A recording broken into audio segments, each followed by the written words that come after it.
আসসালামু আলাইকুম। কেমন আছেন সবাই? আশা করি ভালো আছেন। আলহামদুলিল্লাহ। তো আমি আজ রয়ে গেছি আপনার মাঝে আরও একটা ছোট্ট ভিডিও নিয়ে। আশা করি আপনার কাছে ভালো লাগবে। আর ভালো লাগলে লাইক শেয়ার সাবস্ক্রাইব করবা, সাথে বেল আইকনটা অন করবা যাতে নেক্সট ভিডিওটা আপনার কাছে যায়। তো আমি আমার রান্না বাড়াটা শুরু করে দিছি আজকে। তো আজকের খাবার লাগে খুবই মজার কিছু রান্না করলাম আর সেগুলো আপনার লগে শেয়ার করলাম। আশা করি ভালো লাগবো। আজকে দুপুরের খাবারের লাগে শুধু ভর্তা বানাইলাম, সাটিনের ভাজি বানাইলাম একবারে সিম্পল পাবে যাতে আমার বাচ্চাদের খাইতে পারেন। আর ওদিকে আলু আর ডিম সিদ্ধ দিলাম ভর্তার লাগে।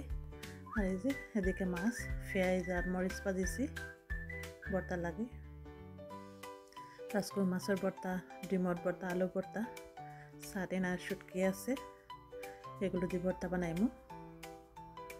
আজকে দুপুরের খাবারও লাগে। আজকে চিন্তা করলাম যে আজকে শুধু ভর্তা দিয়ে খাইমু। অনেকদিন ভর্তা বানাইমু করে যাই আর বানানো হইল না। তো আজকে ফাইনালি বানাই নিলাম। শুকনা মরিচ আর পেঁয়াজ মাখাইছি লবণ দিই। আর ধনিয়া পাতা হইলে ভালো হইল না, বাট আমার কাছে এখন ধনিয়া পাতা নাই। ধনিয়া পাতা ছাড়াও আজকে ভর্তা বানাইলাম। তো আজকের ভিডিওটা আমার কেমন হয়েছে কমেন্ট করে জানাইবা আর লাইক শেয়ার সাবস্ক্রাইব করবা।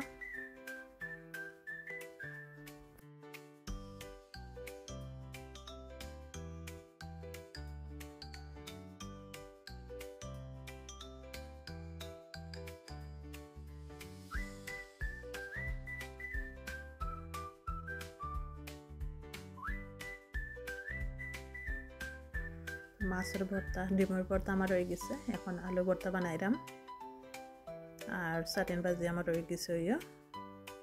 আর আগর ধরে একটু ফেসকি মাছের শুটকি বনা আছে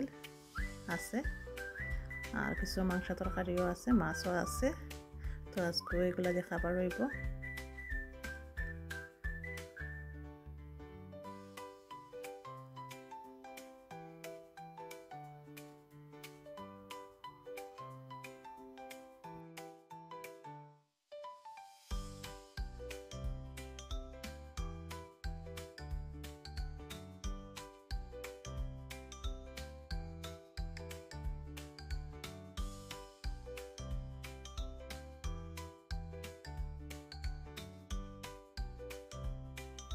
তো এই যে আমার সবগুলা ভর্তা রেডি, এখন খাবার ফলা। এই যে টেবুল আমি রেডি করে লাইছি। বিসমিল্লাহ কই এখন খানা শুরু করে দিমু। আর ভর্তাগুলো খুবই সুন্দর হয়েছে আর খুব সুন্দর মজার গ্রানও বাড়াইছে।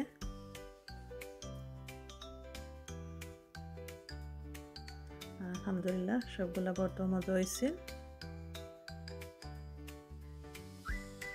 অনেকদিন পরেও অনেকগুলা ভর্তা একসাথে খাইলাম, খুবই ভালো লাগলো।